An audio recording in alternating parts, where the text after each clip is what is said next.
All right. So the fictional company that I am doing my example on today is Mumford and Sons Consulting. Now they're a large merger and acquisition consulting firm with roughly 300 people, and they are based in the San Francisco Bay Area.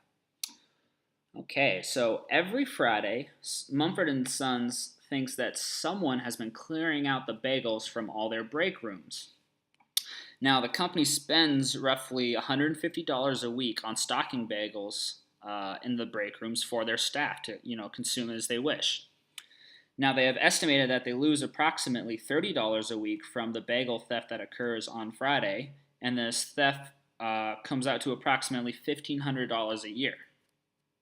So, from reviewing the security camera footage, it has been determined that Steve Cannon has been taking the bagels and leaving with them in his car after work. So while the bagels are for employees, they're not for taking home by the dozen just to eat on the weekend at your house. That's not the intent of having these bagels. So Steve has been called in to receive disciplinary action from management. Now, Steve is initially threatened with a 1 week unpaid suspension for his actions. But in Steve's defense, was that he wasn't, in fact, taking the bagels home, but that he was taking them and bringing them to a local homeless shelter every Friday after he left work. Now, Friday is scrap food donation day at the local homeless shelter, and plus, Steve says that most of the bagels would have gone stale by Monday, anyways. Now, this is an ethical problem because by taking the bagel donating power away from Steve, there's the potential for these homeless people to go hungry. Now, this is not Mumford and Sons' fault, as their prerogative is to make money and not to be a charity. Now, from a utilitarian standpoint, this is unethical behavior because several people will theoretically go hungry essentially for no reason if the bagels would have been stale and tossed out by Monday anyways.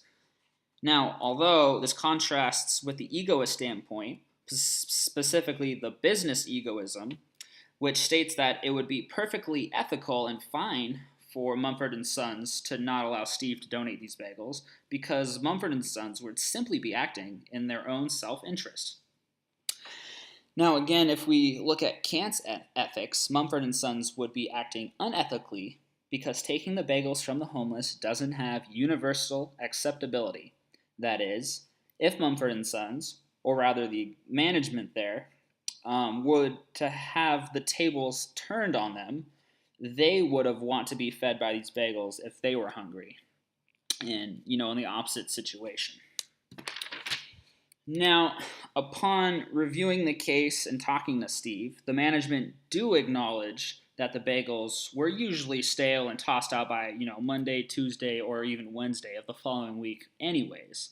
So, Mumford and Sons agrees to let Steve continue with bringing the bagels to the homeless shelter every Friday.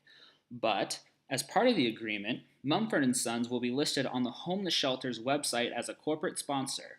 They'll also get their logo up on the cafeteria wall in the homeless shelter, along with all the other sponsors. Mumford & Sons can also advertise the charity work that they are now doing on their own website. Now, all of this has the benefit to Mumford & Sons of being extremely cheap forms of advertising. They wouldn't have been able to get this any cheaper, as essentially they're getting it for their old bagels that they would have been throwing out anyways. And so all of this is just an example of how having a broader view in business, as opposed to a more narrow view, can actually benefit the bottom line and in fact help profit maximization. In this case, with achieving the lowest possible cost on your marketing. All right, and that is it. That has been my presentation. My name is Nolan Sperling, and this is for OMT 430.